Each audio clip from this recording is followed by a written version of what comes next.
Salut tout le monde, j'espère que vous allez bien les amis. On se retrouve aujourd'hui pour une nouvelle vidéo spéciale Mercato. On va donc démarrer du côté de Barcelone. Il y a plusieurs pistes du côté du Barça, on le voit déjà depuis quelques semaines maintenant. Et il y a une piste qui semble être assez concrète et qui semble être la priorité des dirigeants catalans et du nouvel entraîneur du Barça, à savoir Hansi Flick, c'est l'ailier de l'Athletic Bilbao, l'ailier de la sélection espagnole que l'on a vu d'ailleurs, très important durant cet Euro, Nico Williams. Le Barça se prépare à accélérer les discussions et les échanges avec les agents et représentants de Nico Williams.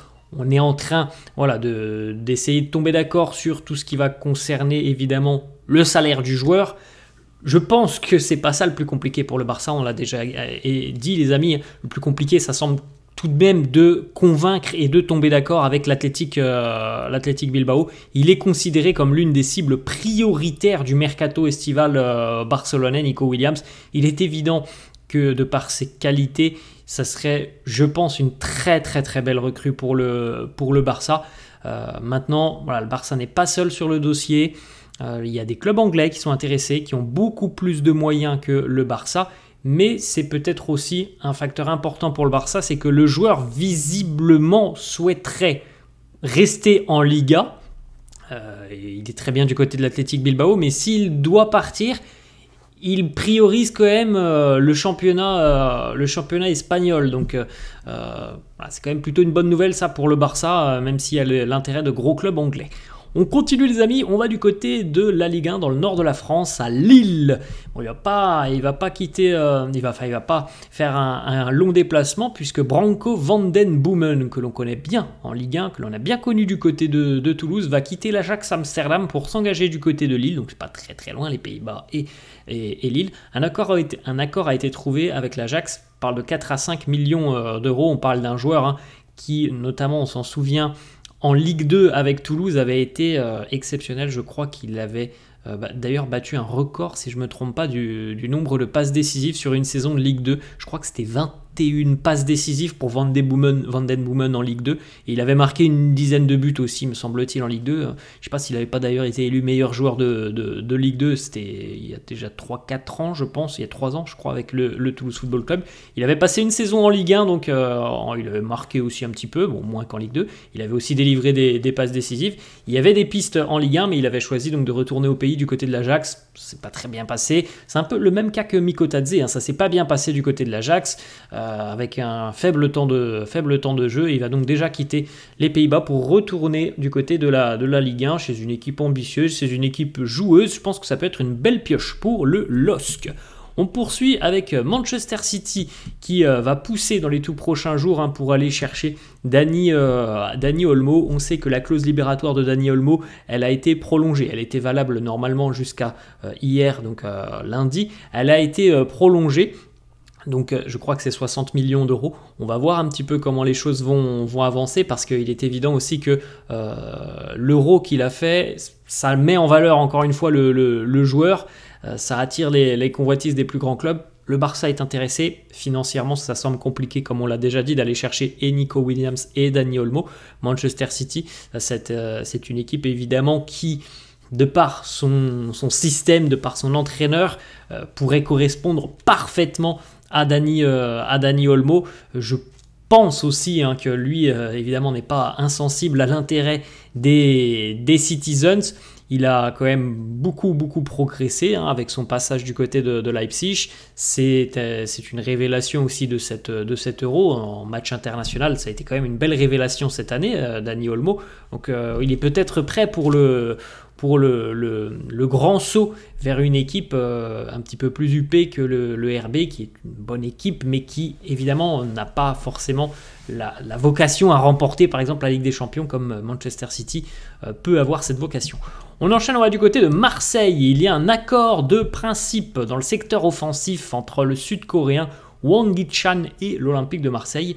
Alors, accord de principe entre le joueur et le club phocéen. Maintenant, les amis, Il faut savoir hein, que l'accord, il n'y en a pas pour le moment entre Wolverhampton et l'Olympique de Marseille. Il n'y a pas d'accord pour le moment entre les Wolves et l'OM. Donc il va falloir discuter un petit peu, négocier, parce que tout simplement à l'heure actuelle, le gros problème c'est que Marseille a transmis une offre de 20 millions d'euros et cette offre elle a été refusée déjà par les Wolves. Donc ça veut dire certainement que Wolverhampton attend plus que 20 millions d'euros, ce qui me semble quand même assez cher. Je ne sais pas si l'OM va être en mesure d'aller chercher Wang Yinchan peut-être à 25 ou 30 millions et de poser aussi 30 millions sur Mason Greenwood. Il va falloir prendre des décisions. Je ne suis pas sûr que l'OM soit en mesure de débourser autant pour ces deux profils. Donc affaire à suivre, mais en tout cas lui l'attaquant sud-coréen serait très chaud à l'idée de rejoindre Marseille.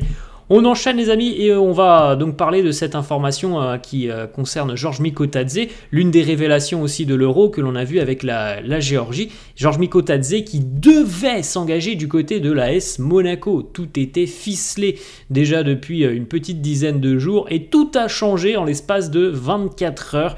Mikotadze visiblement avait déjà l'examen médical prévu avec l'AS Monaco, mais Lyon est entré dans la danse et a tout de suite, semble-t-il, convaincu Mikotadze. Donc au final, le transfert avec l'AS Monaco, il a capoté et on peut même dire maintenant qu'il y a 99% de chances que Mikotadze s'engage définitivement du côté de l'OL, alors qu'il y a une semaine, hein, c'était acté, c'était fait, c'était l'AS Monaco. Donc ça va être un très joli coup quand même hein, pour l'OL. Ça aurait été un très joli coup pour Monaco, c'est un très joli coup pour l'OL, il n'y a pas de doute là-dessus. Signer un long contrat normalement jusqu'en juin 2029 pour un joueur qui connaît très très bien la Ligue 1, qui est hyper décisif dans une équipe qui a de grandes et de légitimes ambitions l'année prochaine, qui va jouer la Coupe d'Europe. C'est, je pense, une belle pioche hein, pour l'Olympique Lyonnais. On verra combien ça va coûter pour l'OL, mais en tout cas, je pense que c'est très très beau coup pour l'OL. C'est malheureux pour l'AS Monaco parce que c'est quand même un super profil qui leur passe sous le nez. On poursuit les amis avec une petite information qui concerne cette fois-ci du côté de Leverkusen. Jérémy Frimpong qui souhaite quitter le Bayer Leverkusen cet été. Le néerlandais a une clause libératoire qui expire en fin de semaine. Elle est entre 40 et 45 millions d'euros. Jérémy Frimpong serait sur la liste de Liverpool, des joueurs suivis par les Reds de Liverpool. C'est un super profil lui aussi, il a ses capacités à beaucoup apporter offensivement. On l'a vu cette année avec le Bayer Leverkusen, régulièrement buteur, très régulièrement passeur décisif dans le style de jeu des Reds de Liverpool. Alors certes on a changé d'entraîneur, mais je pense qu'on ne va pas non plus changer complètement le style des Reds de Liverpool. Je suis persuadé que Frimpong peut être une très belle recrue parce qu'il a beaucoup de qualités offensives. Alors il y a peut-être quelques progrès à réaliser sur l'aspect défensif de la chose, mais en tout cas, c'est un latéral moderne, comme on pourrait le dire. On enchaîne, on va du côté du Stade Rennais. Le Stade Rennais qui devrait engager l'international finlandais Glenn Kamara, qui devrait donc s'engager contre 10 millions d'euros en provenance de Leeds. Il a passé quelques années, 4 ou 5 ans du côté des Rangers. Ça faisait 1 an qu'il était à Leeds en Championship, 2e division anglaise. Bon, Leeds ne remontera pas en PL, ils ont échoué en finale des playoffs. C'est un très bon milieu de terrain, très travailleur Glenn Kamara, donc là aussi, je pense que pour le Stade Rennais, c'est un profil qui est assez intéressant, qui a quand même pas mal d'expérience hein, du côté des Rangers. Il a joué beaucoup de matchs de Coupe d'Europe. Donc voilà, c'est une belle recrue qui va arriver côté breton et on a perdu du monde un petit peu au milieu de terrain du côté du Stade Rennais. On enchaîne les amis, on va du côté de Manchester United. Manchester United est venu au renseignement du côté du Bayer Leverkusen pour Jonathan Tah. Pour le moment, l'ossature du Bayer Leverkusen est quand même conservé par rapport à la saison qui vient de s'écouler et le titre de champion d'Allemagne. Pour le moment, les amis, l'ossature est conservée. Est-ce que ça va durer ?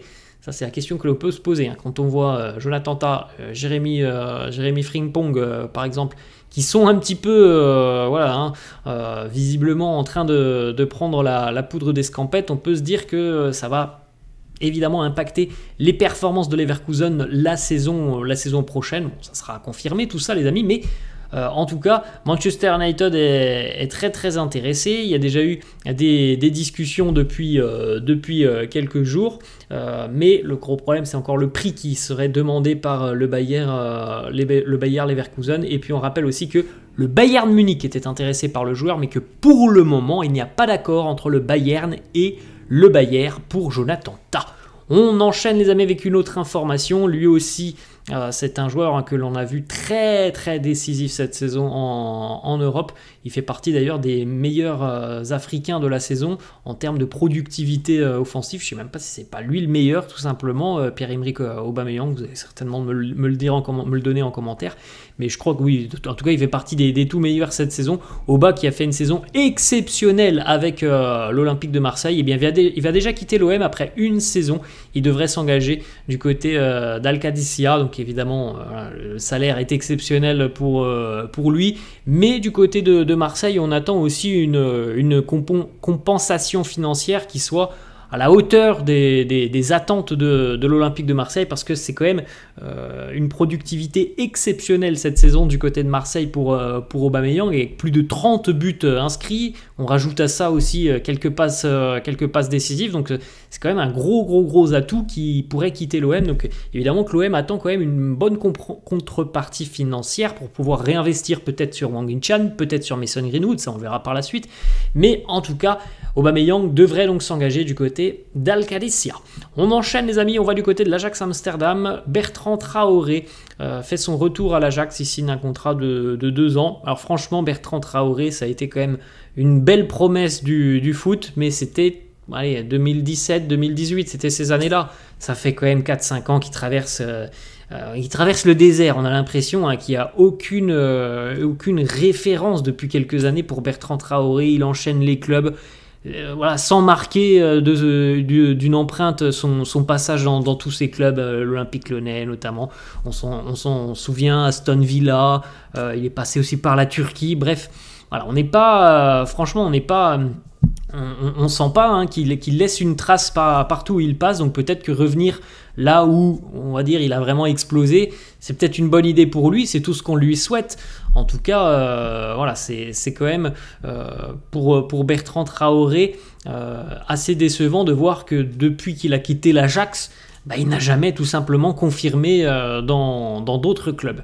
On poursuit les amis, on va du côté de l'Italie. Alvaro Morata va rejoindre l'AC Milan. Les Milanais qui ont perdu notamment Olivier Giroud cet été. Alors c'est pas tout à fait le même profil, mais voilà, c'est quelqu'un qui à mon avis va marquer des buts importants l'année prochaine, qui connaît bien la Serie A, qui est un gros travailleur, qui a la grinta, qui a le sens du but, donc c'est une belle recrue. C'est pas très cher, 13 millions d'euros pour l'AC Milan.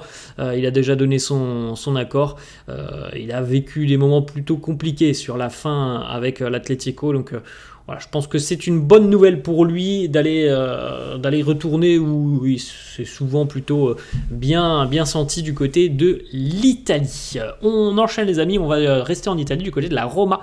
La Roma est tombée d'accord avec l'un des anciens gardiens d'Arsenal, bon c'était il y a quelques années qu'il était gardien d'Arsenal, Matthew Ryan, le portier australien qui va s'engager donc avec la Roma, un contrat d'1 an, il y a 2 années en option pour Matthew Ryan du côté de Rome. On va là les amis rester en Italie, mais ça concerne le Paris Saint-Germain selon RMC, selon Fabrice Hawkins, selon aussi Fabrizio Romano.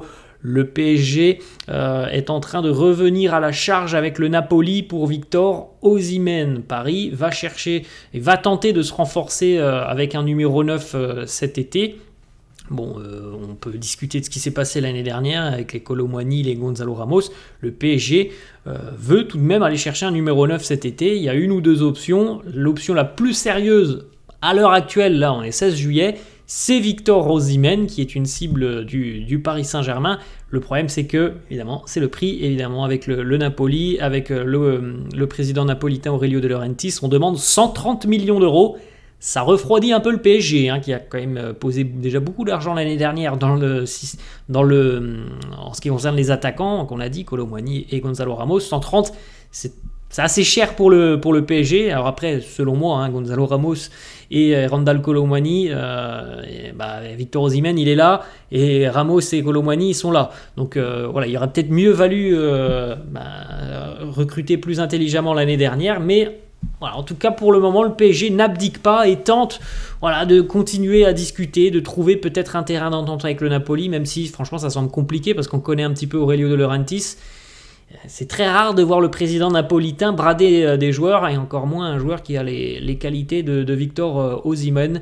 On sait que le joueur a aussi des propositions d'Angleterre, notamment Chelsea et d'Arabie Saoudite.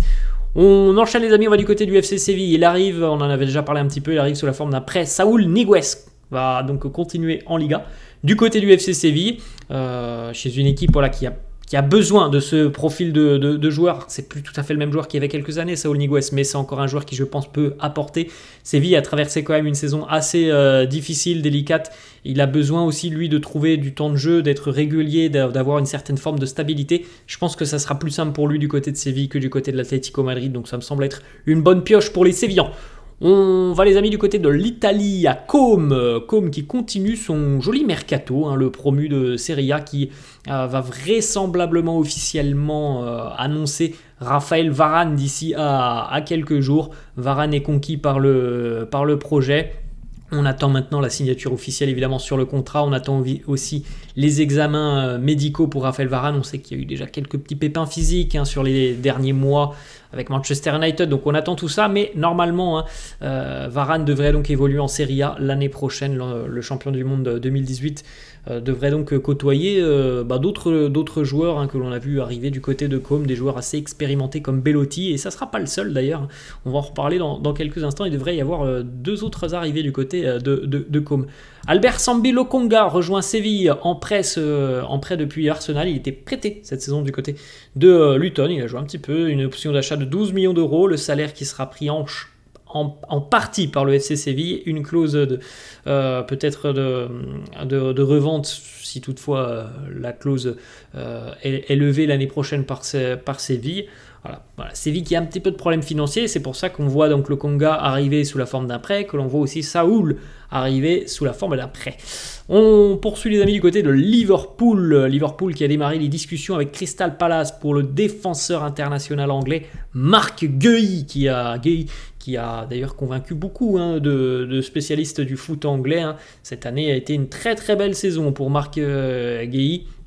Liverpool est peut-être en train aussi de changer de cycle, notamment dans le secteur défensif. Et donc, aller chercher Marc Guéhi, ça semble être une belle pioche. On retourne les amis en Italie du côté de Côme. On l'a dit, hein, il y a quand même pas mal de joueurs expérimentés qui arrivent. Et regardez, quand on vous dit Pepe Reina, le gardien de Villarreal qui arrive à l'aube de ses 41 ans, Pepe Reina vient de s'engager avec Côme. Normalement, les amis, il sera second gardien derrière Pau Lopez. Et puis un autre joueur de Villarreal qui va arriver aussi, Alberto Moreno. Très expérimenté, Alberto Moreno lui aussi. Hein. Il en a connu de grands moments dans sa carrière, avec la sélection aussi. Donc Pepe Reina aussi avec la sélection. Donc des joueurs très expérimentés dans la mission maintien, évidemment, l'année prochaine pour Côme. On va les amis en Angleterre, du côté d'Aston Villa.